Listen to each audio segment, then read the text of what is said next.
تو مستحقین فطرہ کی شرائط میں سے ایک یہ ہے کہ پہلا تو چیز یہ ہے کہ وہ فقیر شرعی ہونا چاہیے.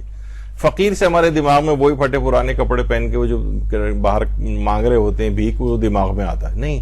ایک ہوتا ہے، یہ تو عام عرفی فقیر ہیں، ایک فقیر شرعی کہلاتا ہے. فقیر شرعی وہ ہوتا ہے کہ جس کے ماہانہ جائز اخراجات جو ہیں اس کی آمدنی سے کم ہو. آمدنی کم ہے، ہر دفعہ اسے ہاتھ تنگ ہو جاتا ہے، اس کا کچھ نہ کچھ قرضے لینے پڑ جاتے ہیں، کبھی بل ڈیو ہو جاتے ہیں، اس کے اگلے مہینے میں چڑھ کے آ جاتے ہیں، اس طرح سے. تو یہ فقیر شرعی کہلاتا ہے، جس کے پاس سال بھر کے اخراجات نہیں ہیں اور وہ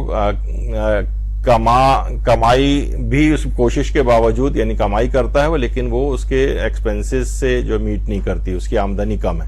ممکن ہے ایک آدمی ہو 25,000 کماتا ہو لیکن اس کا آرام سے گزارا ہو جاتا ہو، 1-2 ہزار بچ ہی جاتے ہیں، وہ جو ہے وہ فقیر شرعی نہیں ہے. یعنی فقیر شرعی ایک ریلیٹو ٹرم ہے، یعنی یہ نہیں ہے کہ بس کوئی جس کے پاس بالکل ہی پیسے نہیں ہے وہ مسکین کے، جس کے پاس کچھ بھی نہیں ہوتا وہ مسکین ہے. اور ایک اور ہے اس کے مقابلے میں جسے فقیر شرعی کہتے ہیں، جس کی آمدنی اس کے اخراجات سے کم ہوتی ہے، جائز اخراجات سے. تو جان بوجھ کر البتہ جو بے روزگار رہنے والا شخص ہے اس کو فطرہ نہیں دے سکتے.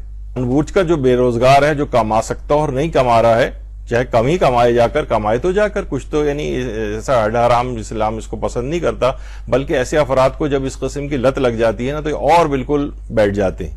تو ان کو منع کیا گیا کہ ان کو نہ تو آپ خمس دے سکتے ہیں نہ ان کو فطرہ دے سکتے ہیں، جو اس طرح سے بے روزگار گھر میں جان بوجھ کے بیٹھے ہوئے تو ان کو فطرہ نہیں دیا جا سکتا. ہاں جو بیچارہ کر رہا ہے کام اور اس کی گزار اوقات کے مطابق آمدنی نہیں ہو رہی، اور تو وہ فقیر شرعی اس کو دیا جا سکتا ہے. اچھا، اگر کوئی یہ کہے کہ بھائی میں تو مستحق ہوں، بہت سے لوگ آ جاتے ہیں، تو کیا انہیں فطرہ دے سکتے ہیں؟ تو یہ بات دماغ میں رکھیں کہ فطرے کی ادائیگی میں مستحق شخص کے استحقاق کا اطمینان ہونا ضروری ہے. کسی کے فقط کہنے سے کچھ نہیں ہوتا اس وقت تو، بلکہ زیادہ تر افراد جو آ کے ان موقعوں پہ ڈیمانڈ کرتے ہیں وہ زیادہ تر ایسے ہی ہوتے ہیں کہ فراڈ ٹائپ کے چیز ہوتے ہیں. مثلا کوئی گھر پہ آیا اور اس وقت سارے کے سارے لوگ جو اس طرح سے، تو یعنی جب تک آپ کو اطمینان نہ ہو کہ واقعی مستحق ہے تب تک اس کو اپنا آپ صدقہ وطقہ دے سکتے ہیں، چیریٹی کی نیت سے دے سکتے ہیں، لیکن واجبات اپنے ایسے نہیں دے سکتے. تو جب تک کسی کے مستحق فطرہ اور فقیر شرعی ہونے کا اطمینان نہ ہو تب تک اسے فطرہ نہیں دے سکتے. اگر کوئی کہے کہ میں غریب ہوں اور ہمیں اطمینان نہیں ہو رہا ہو تو اسے فطرہ نہیں دیا جا سکتا. آپ کا اطمینان ضروری ہے، اور یہ اطمینان آپ کے اور خدا کے درمیان معاملہ ہے. یعنی ایسا نہیں کہ بس آپ کہیں کہ چلو جان چھوڑانے کے لیے پیسے پڑے ہوئے فطرے کے نکال دو، نہیں، فطرہ ادا نہیں ہوگا جب تک کہ آپ کو اطمینان نہ ہو. اگر کوئی شخص مقروض ہے تو کیا اسے فطرہ دے سکتے ہیں؟ کیا وہ بھی فقیر شرعی میں آئے گا؟ تو آقا سیستانی فرماتے ہیں نہیں، مقروض کو حتیٰ کہ قرض بھی اتارا نہیں جا سکتا. مثلا کوئی سید ہے، وہ مقروض ہو گیا ہے تو سہم سادات کی رقم سے قرضہ بھی نہیں اتارا جا سکتا. خیر وہ بھی ہم اللہ، کوئی شخص مقروض ہے تو اس کو قرض اتارنے کے لیے فطرہ نہیں دیا جا سکتا، سوائے اس کے کہ آقا سیستانی فرماتے ہیں کہ وہ اس کے ساتھ ساتھ فقیر بھی ہو. یعنی وہ بیچارہ مقروض بھی ہے اور پہلے سے فقیر شرعی بھی تھا تو دے سکتے ہیں اس کو. لیکن اگر کوئی ہے کہ ویسا کھانا پینا اس کا صحیح چل رہا ہے، لیکن اس نے مثلا 50 لاکھ روپے لیے ہوئے تھے مکان کے لیے، گاڑی خریدنے کے لیے، کار لون اور فلاں اس طرح کی چیزیں، تو اس سے ہم فطرے کی رقم جمع کر کے اس کو نہیں دے سکتے کہ اس سے اپنا قرض اتاری. لیکن فقط قرض. اس کے بعد ہے احتیاط واجب کی بنا پر اسے شیعہ حسنہ شرعی ہونا چاہیے. بعض میں کیا فطرہ کسی غیر شیعہ مسلمان کو دے سکتے ہیں؟ جیسے گھروں میں کام کرنے والی ملازمائیں اکثر ہوتی ہیں، وہ غیر شیعہ ہیں، اور ہم دیکھ رہے ہیں کہ واقعتاً ان کی ظاہر سیلری بھی اتنی نہیں ہوتی ہے، یعنی ہر وقت وہ یعنی مانگتے ہی رہتے ہیں آپ سے بھی. تو کیا اس کو دے سکتے ہیں ہم غیر شیعہ اگر ہو؟ تو آقا سیستانی فرماتے ہیں احتیاط واجب کی بنا پر نہیں دیا جا سکتا. رہبر معظم بھی یہی فرماتے ہیں. کیا فطرہ مثلا تعمیر مسجد میں دے سکتے ہیں، یا امام بارگاہ میں دے سکتے ہیں، یا کسی دینی مدارس میں دے سکتے ہیں؟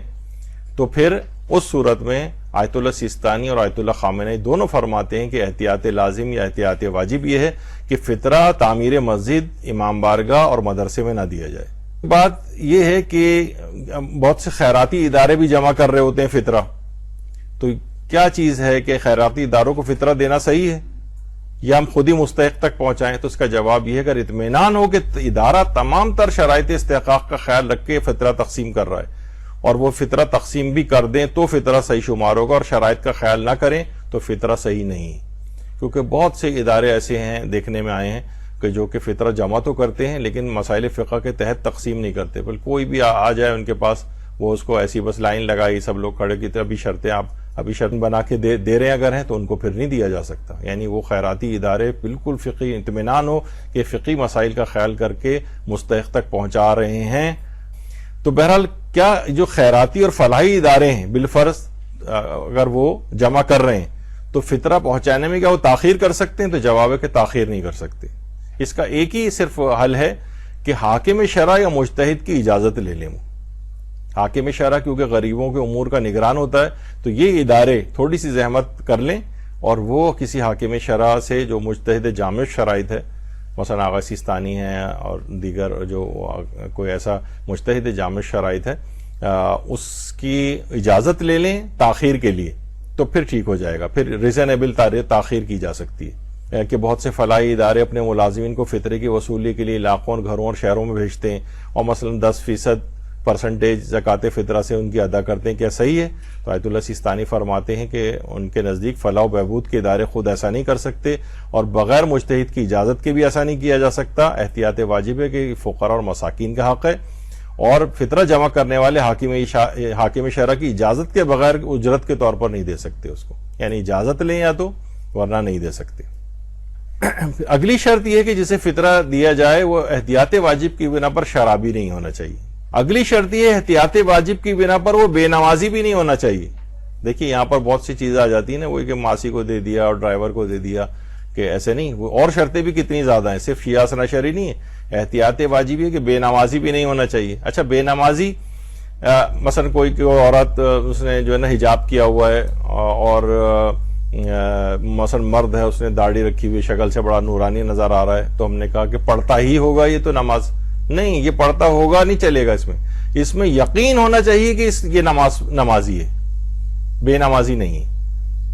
تو یا تو آپ کو خود ہی یقین ہو یا کہ کوئی کہیں سے گواہی ہو آپ کے پاس کہ ہاں بھئی یہ شخص نماز پڑھتا ہے. تو اگر وہ یہ والی گواہی نہیں ہے اور یہ والا اطمینان آپ کو نہیں ہو رہا ہے تو پھر احتیاط واجب یہ ہے کہ اس کو فطرہ نہیں دیا جا سکتا. یعنی احتیاط واجب کی بنا پر کھلم کھلا گناہ کرنے والا بھی نہیں ہونا چاہیے. اب مثلا وہ بالکل اعلان بے پردہ جو ہے وہ ہے، اس کو نہیں دے سکتے ہم، اور احتیاط واجب کی مخالفت اگر وہ کر رہا ہے تو بعض علماء یہ کہتے ہیں کہ داڑھی منڈا اگر ہے تو ظاہر ہے کوئی اس کے پاس عذر شرعی بھی نہیں ہے تو اس کو بھی نہیں دیا جا سکتا. پھر اگلی ایک شرط یہ ہے کہ فطرے کو ناجائز کاموں میں خرچ بھی نہ کرے. مثلا بہت سے ایسے ہیں آتے ہیں ہمارے پاس کیس کہ جناب وہ فلاں ہمارے گھر میں وہ رہتے ہیں اور لیکن وہ نشہ کرتے ہیں مثلا. اب وہ معلوم ہے تو کیا ہم ان کو دے سکتے ہیں؟ ظاہر اس قسم کے افراد ہر وقت وہ مانگتے ہی رہتے ہیں لوگوں سے نشے کا جو بھی عادی ہو جائے. تو فطرے کو ناجائز کام میں خرچ کرے گا، اسے ہیروئن پیے گا جا کے، کوئی اور اس طرح کے نشے جا کر خریدے گا، تو اس کو بھی فطرہ نہیں دیا جا سکتا جو ناجائز امور میں خرچ کرے. تو پھر ایک اور شرط یہ ہے کہ فطرے کو اپنے واجب و نفقہ جو افراد ہیں ان کو بھی نہ دیا جائے. مثلا اگر ماں باپ ہیں، اب دیکھ رہے ہیں کہ یہ ہمارا بیٹا بے روزگار ہے مثلا، لیکن یا اولاد ہے مثلا وہ اپنے باپ کے لیے، ماں باپ کے لیے جو ہے وہ سوچے کہ ظاہر ابا بھی ریٹائر ہو چکے ہیں، انہی کے ہمارے زیر کفالت ہیں، تو چلو ہم ایسا کرتے ہیں فطرہ نکال کے اما ابا پہ خرچ کر دیتے ہیں، ان کو دے دیتے ہیں. نہیں، اپنے جو واجب النفقہ ہیں ان کے اوپر فطرہ استعمال نہیں، ان کو فطرہ نہیں دیا جا سکتا. اپنی اولاد کو نہیں دے سکتے، اپنے والدین کو نہیں دے سکتے، شوہر اپنی بیوی کو فطرہ نہیں دے سکتا. اچھا، لیکن ایک چیز اس کے اندر یہ ہے کہ ان کی جو اخراجات ذاتی ہیں اس کے لیے تو نہیں دیا جا سکتا فطرہ، لیکن ان کے اوپر کسی اور کے اخراجات اگر واجب ہوں، مثلا ماں کو ہم دے رہے ہیں لیکن ماں کی ایک اور بہن ہے جو طلاق یافتہ یا بیوہ ہے اور وہ ماں ہی ان کا لک آفٹر کرتی ہیں، تو اب یہ اس طور پہ دے سکتے ہیں کہ ان کی مالی امداد جو ہے وہ ہو جائے، ان کے دیگر زیر کفالت افراد جو ہیں. یا مثلا باپ ہے، اس نے ایک شادی اور کر رکھی ہے، سوتیلی ماں ہے، سوتیلی ماں کا خرچہ تو سوتیلی اولاد کے اوپر واجب نہیں ہوتا ہے، نان و نفقے کے طور پر واجب النفقہ تو نہیں ہوتی اس کی، لیکن باپ نادار ہے اور وہ یعنی اس کی حیثیت نہیں ہے اپنی دوسری بیوی کا خرچہ اٹھانے کی، تو یہ اس لحاظ سے ان کو فطرہ دے سکتا ہے. لیکن